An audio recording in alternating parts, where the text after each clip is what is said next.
नमस्कार. आज मी कैरीचा मुरंबा बनवणार आहे. उन्हाळ्यामध्ये कैरी येते आणि त्या कैरीपासून खूप प्रकार बनवले जातात. कारण उन्हाळ्यामध्येच कैरी येते आणि ती विविध प्रकारांनी वर्षभर टिकवली जाते.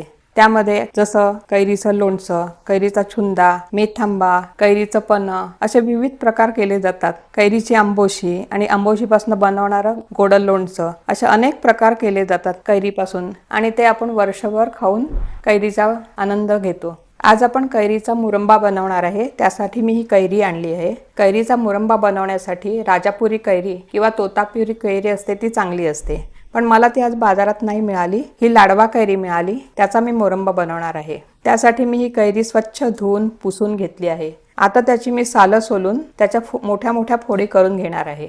आता मी ही कैरी सोलून घेते. आधी पूर्ण सोलून घेते दोन्ही कैऱ्या आणि त्या इतक्या चांगल्या सोलायच्या की त्याच्यातला हा जो हिरवा भाग दिसतो तो हिरवा भाग दिसता कामा नये. हा जो वरवर दिसतो तो पण थोडासा काढून घ्यायचा. हे देठ कापून घ्यायचा. आपल्या कैऱ्या आता सोलून झालेल्या आहेत, त्याच्या मी फोडी करून घेते. मी आता कैरी कापून घेते. मी ह्याच्या फोडी किती साईजच्या करायच्या त्या मी तुम्हाला दाखवते. फोडी थोड्या मोठ्याच ठेवायच्या, कारण आपल्याला त्या शिजवून घ्यायच्या आहेत आणि त्यामध्ये त्या विरघळल्या नाही पाहिजेत, म्हणून त्या थोड्या मोठ्याच ठेवायच्या. फोडी करताना बाटालगतचा जो भाग आहे तो पण जेवढा काढून घेता येईल तेवढा काढून घ्यायचा आणि त्याच्याही फोडी करायच्या. आता आपल्या सर्व कैऱ्या कापून झालेल्या आहेत, त्या आता आपण शिजत घालूया. त्यासाठी मी कढईमध्ये पाणी तापत ठेवलं आहे. आपण त्यामध्ये शिजत घालूया. पाणी जे आपण आता उकळत ठेवलं होतं ते चांगलं उकळलं आहे. त्यामध्ये आपण हा फोडी घालून घेऊया आणि त्याच्यावरती झाकण ठेवून आपण 5 मिनिट ते चांगलं शिजू देऊया. हे शिजत असतानाच त्यामध्ये आपण मीठ घालूया आणि हळदही घालूया. आता त्यावर झाकण ठेवून गॅस बारीक करून 5 मिनिट शिजून देऊया.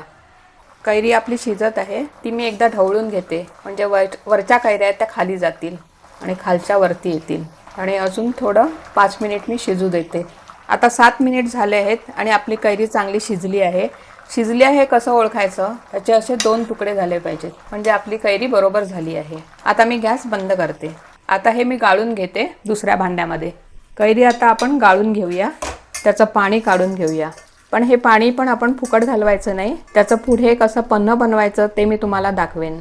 ह्या फोडीमधलं पाणी आपलं सर्व काढून झालेलं आहे आणि हे पाणी निघालंय तर ते फेकून द्यायचं नाही. त्याचं पुढे काय करायचं ते मी तुम्हाला सांगते. पुढची तयारी तुम्हाला मी आता सांगते. लवंग, दालचिनी, केशर आणि वेलची, साखर. आता मी 1 किलो कैरी घेतली होती. त्याची साल आणि बाट जाऊन ती 750 ग्रॅम झाली आणि जेवढ्याच तेवढं प्रमाण घ्यायचं साखरेचं. 750 ग्रॅम कैरी, त्याला 750 ग्रॅम साखर. आता आपण साखरेचा पाक करून घेऊया.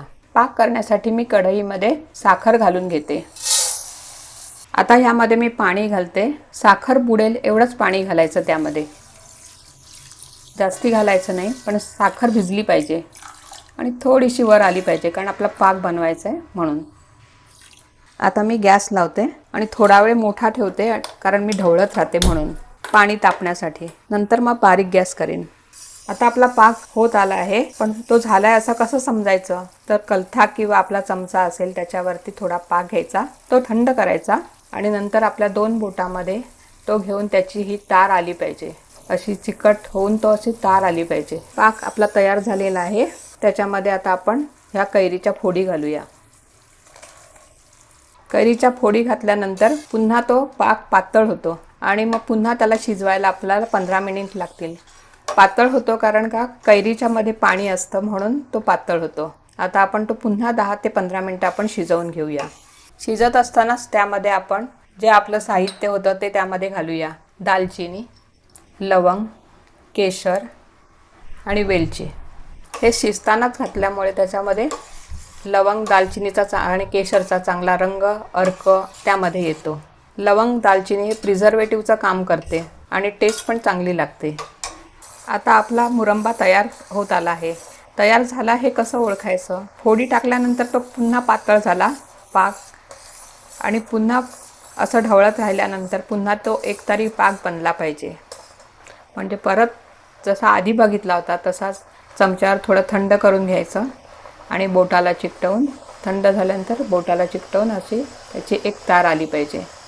आता अजून 2 मिनिट झालेत आणि आपला पाक पूर्ण तयार झाला आहे, म्हणजे आपला मुरंबा पूर्ण तयार झाला आहे. आता तो थंड करत ठेवूया. आता मी गॅस बंद केला आहे आणि याला थंड करत ठेवते मी. थंड केल्यानंतर अजून तो पाक घट्ट होईल. आता आपल्याला 2 तास झाले आहेत आणि आपला मुरंबा चांगला थंड झाला आहे. त्याचा रंग पण किती सुंदर आला आहे तो बघा. प्रत्येक फोड अशी ट्रान्सपरंट झाली आहे आणि अतिशय सुंदर रंग आला आहे. आता आपण तो बरणीत भरूया. बाटलीत भरताना काचेच्या बाटलीमध्येच भरायचा आणि ती बाटली चांगली कोरडी सुक्की करून घेतली पाहिजे, कारण तो वर्षभर टिकवायचा आहे. हे पूर्ण थंड झालं पाहिजे, कारण आपल्याला तो वर्षभर टिकवायचा आहे. म्हणून तो बरणीत भरताना तो गरम नसावा. आता हा मुरंबा मी बरणीत भरून घेते. आता आपला हा मुरंबा बरणीमध्ये भरून झाला आहे. त्याचा रंग बघा किती सुंदर सोनेरी रंग आला आहे आणि ट्रान्सपरंट. इतका छान दिसतो, खूपच सुंदर दिसतो. तुम्ही हा नक्की करून बघा, तुम्हालाही तो खूप आवडेल. आणि हा मुरंबा कशाबरोबरही खाता येतो, म्हणजे पराठा, चपाती, थेपला कशाबरोबरही खाता येतो. कैरी शिजवल्यानंतर गाळून घेतलं त्यावेळी जे खाली पाणी होतं त्या पाण्याचं मी आता पन्हं बनवते. त्यासाठी लागणारं साहित्य: जिरा पावडर, वेलची, मीठ आणि साखर. मी हे मिक्सरमधनं बारीक करून घेतली आहे साखर. आता हे मी सर्व एकत्र करून घेते. जिरं पावडर, वेलची, मीठ आणि साखर. साखर जेवढं पाणी असेल त्या प्रमाणाने साखर घालावी. आता हे सर्व मी एकत्र करून घेते. आता आपलं पन्हं तयार झालेलं आहे, ते मी आता सर्व करते. मी त्यामध्ये बर्फ घालते. आता आपलं हे पन्हं तयार झालेलं आहे. आता हा मोरंबा आणि पन्हं तयार झाले आहे. माझा व्हिडिओ तुम्हाला आवडला असल्यास लाईक, शेअर आणि सबस्क्राईब करा. थँक्यू.